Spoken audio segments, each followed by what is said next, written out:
Hello, welcome to Ross Codes. This is my channel where I talk about game development and give updates on what I'm working on. I'd like to tell you about a new game for the Sega Dreamcast that I'm developing called HarleQuest. So I'm going to talk a little bit first about the background of the game and what led up to the point that we're at now. If you're short on time, feel free to skip ahead to the next section. So in 2017, I took part in the weekend-long competition Global Game Jam with a friend of mine, Ali Lowe.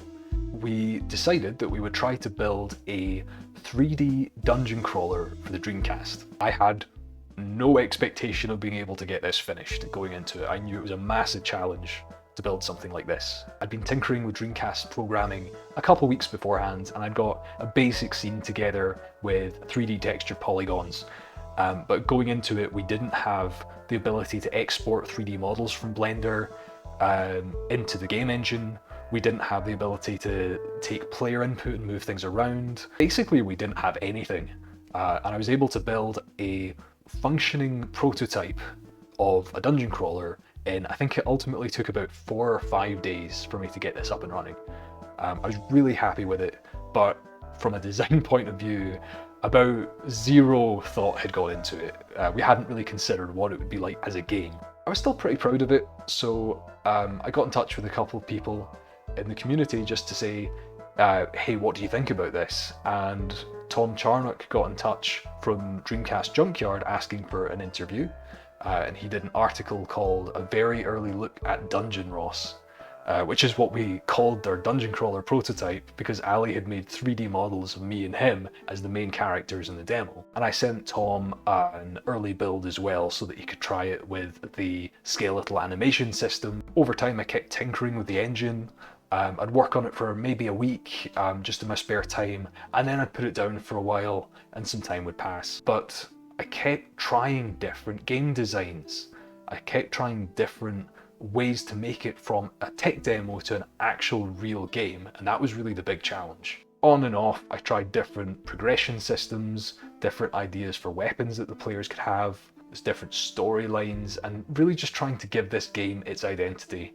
And eventually I came up with something that I'm quite happy with, and that's what I'd like to share with you, which became the game HarleQuest. So the design that I eventually settled on for HarleQuest is a high difficulty procedurally generated dungeon crawler. In terms of genre, it's a roguelike, Souls-like action-adventure game. The player takes control of Etienne the Jester, who's fallen out of grace with the king and he's been thrown in the dungeon to rot and die. Etienne has to use his acrobatic skills and his cunning to overcome all the obstacles in his path, make his daring escape, and ultimately get revenge on the corrupt monarch who's wronged him. Along the way, he'll encounter a wide variety of enemies with unique strengths and weaknesses.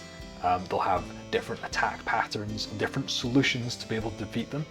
And realistically, the player is going to die again and again as they hone their skills and achieve a level of mastery over the game. Gameplay takes inspiration from the types of games you might expect, Gauntlet, Binding of Isaac, Dark Souls, but stylistically it takes cues from a 90s adventure game kind of aesthetic, particularly Medieval, Spyro the Dragon, Luigi's Mansion, and Pandemonium, which is another Jester game.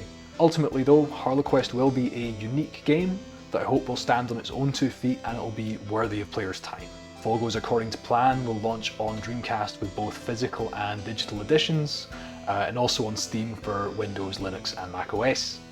And to make sure that this is the best game that it can possibly be, I'm planning to run a Kickstarter campaign in April next year. Until then, if you want to keep up with development, you can see my Twitch channel where I'll be streaming the development process, and the link is in the description for that. Thanks for listening. I hope that HarleQuest turns into something that you enjoy, and if you want to keep up to date with the development process, I'll be posting stream highlights to this channel. Subscribe if that's something that you would be interested in. Cheers.